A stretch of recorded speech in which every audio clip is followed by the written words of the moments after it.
the vast majority, they come to God for alleviation of suffering. That is okay. There is one Baba. You go to him, I tell you, he'll give you a vibhuti and you'll be cured immediately. Second category of people. Why do these people go and do Radhe Radhe? What's happened to them? Let me also go and find out. Now the third kind. Those who look for material boons. I've heard that if you go and pray in that temple, you will get a job. And the fourth, those who have understood He is ours and we are His.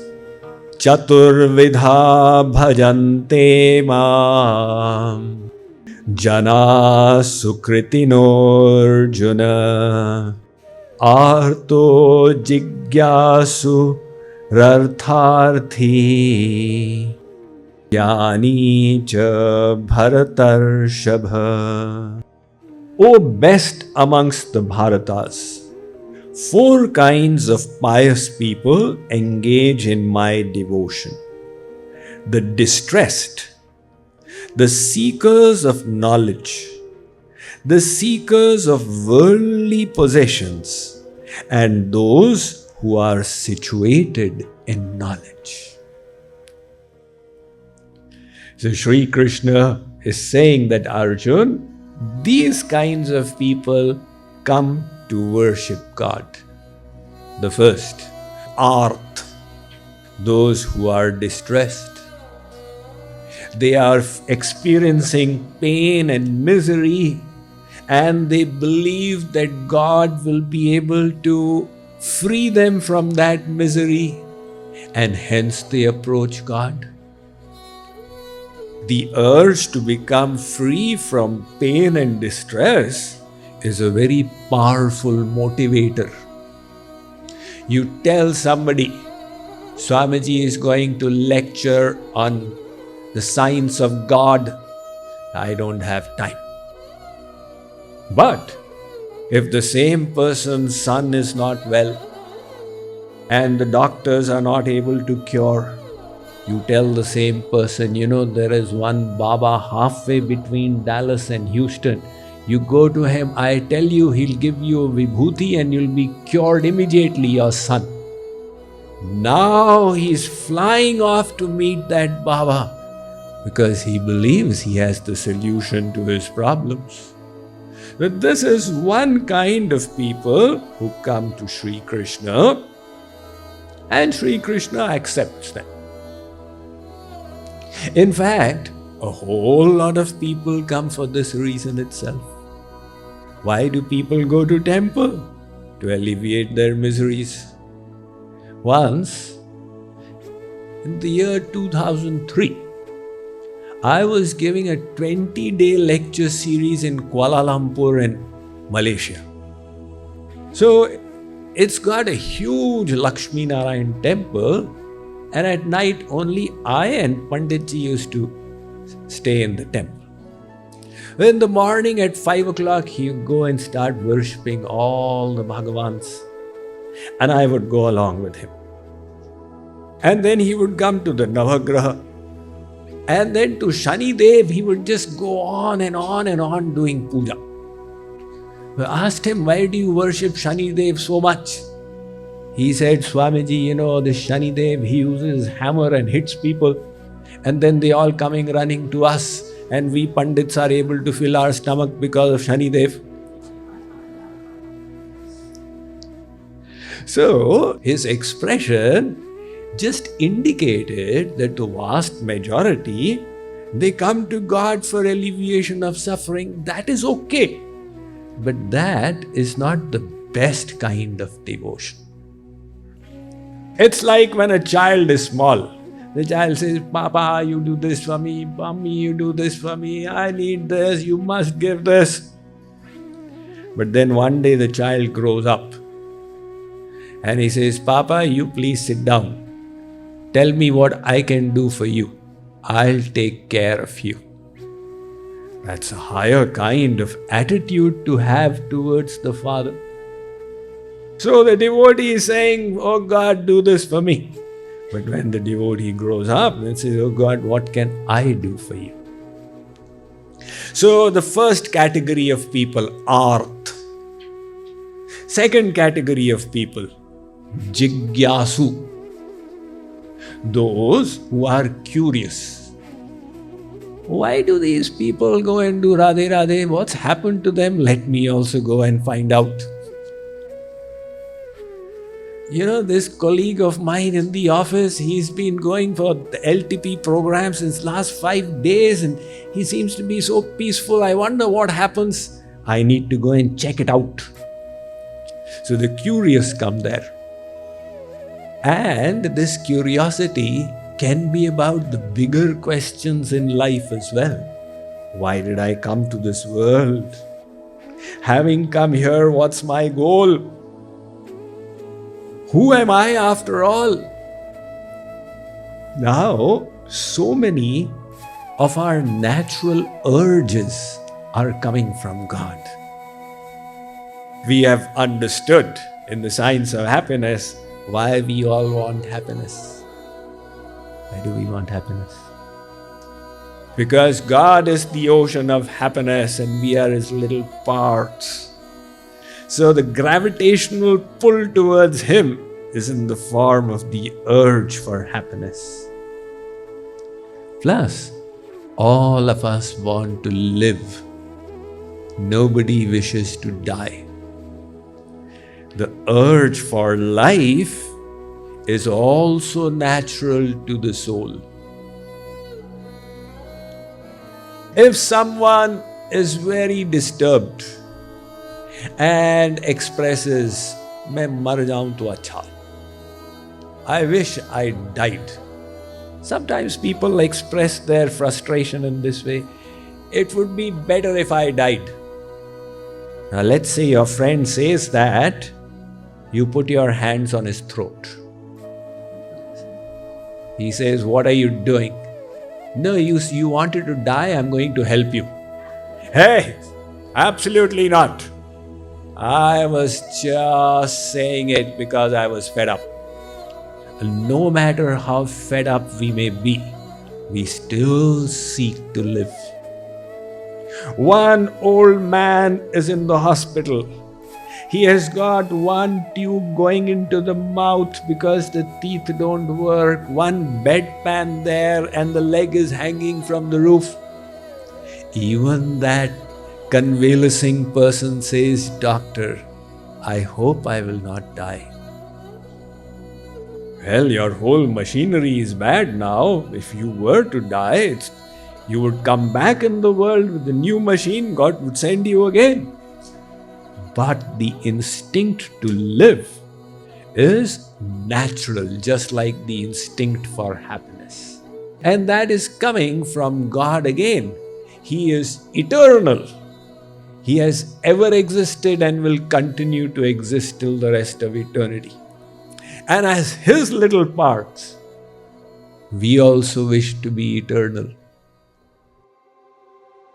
Seeing ourselves as the body, we experience death, which goes against our soul nature. So the urge to live. And the third is the urge for knowledge. It is also in everyone. We are always seeking more knowledge. How does this person sit? I will also sit like this. How does this person talk? I will also talk like this. We're always quietly gathering knowledge. Because our source is all-knowing, sarvagya, omniscient. And again, as a little fragment of the omniscient Lord, we wish to be all-knowing. So when we experience ignorance inside, it again disturbs us. I don't want ignorance, I want knowledge.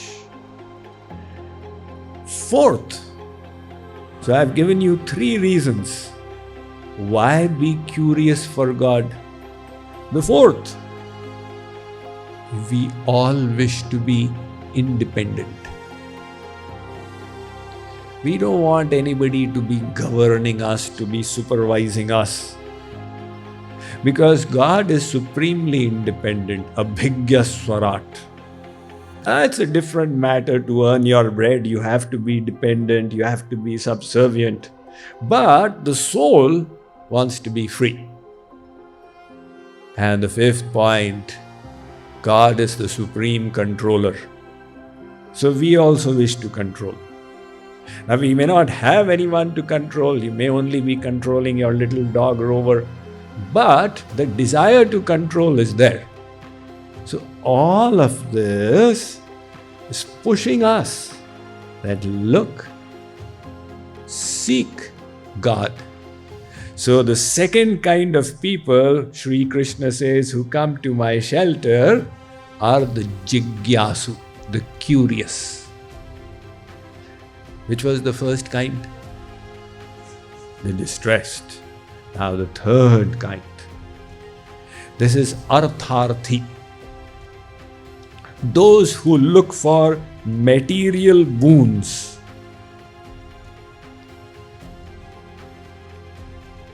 I've heard that if you go and pray in that temple, you will get a job.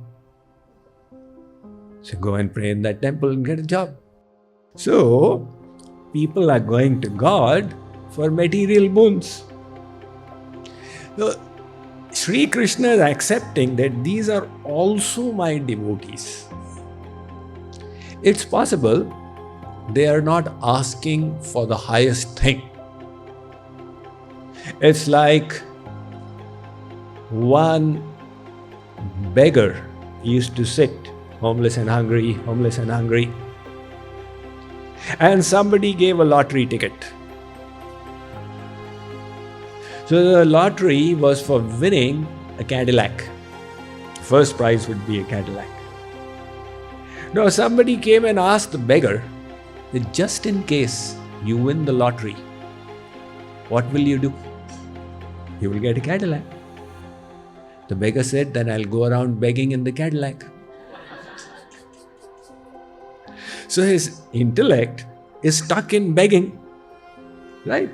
So likewise, some people are going to God for material boons, which Sri Krishna says, I accept, they are also my devotees.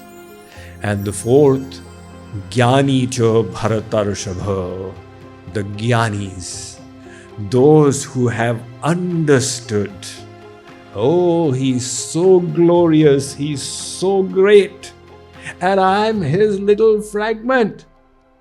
Now in knowledge they are coming to him, not necessarily to extract some kind of boon, but just because it's a fact, he is ours and we are his. So Sri Krishna says this is the fourth kind. There's the story of Jagadguru Ramanujacharya. He traveled also around the country. Like Shankaracharya traveled around India, so did Ramanujacharya. And one of the biggest temples in Vrindavan, in fact, before Prem Mandir, that was the biggest temple, Rangadevji temple. It was established by Ramanujacharya. So it is a story I've heard about him, that once when he was in Vrindavan, he found that a man was following a woman. And wherever the woman would go, the man would shadow her. And the woman came and complained to Jagadguru. So Ramanujacharya called this man and said, what's your problem? He said, I am a devotee of beauty. And this woman is so beautiful, and that's why I keep on following her, drinking the nectar of beauty with my eyes. Ramanujacharya said, supposing I show you something even more beautiful, will you become a devotee of that? Why not? So Ramanujacharya took him to Rangadevji's mandir and showed him the Lord in the temple.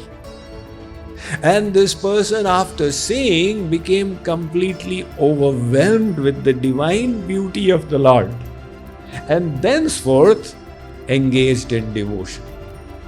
So God is supremely beautiful. Now if you get to know of it, why will you search for beauty anywhere else? But the problem is that we don't know of it. See, there is infinite bliss in God, but we have not experienced it. And what you have experienced is the bliss of ice cream on a hot day. So it's easier to love an ice cream and more difficult to love God.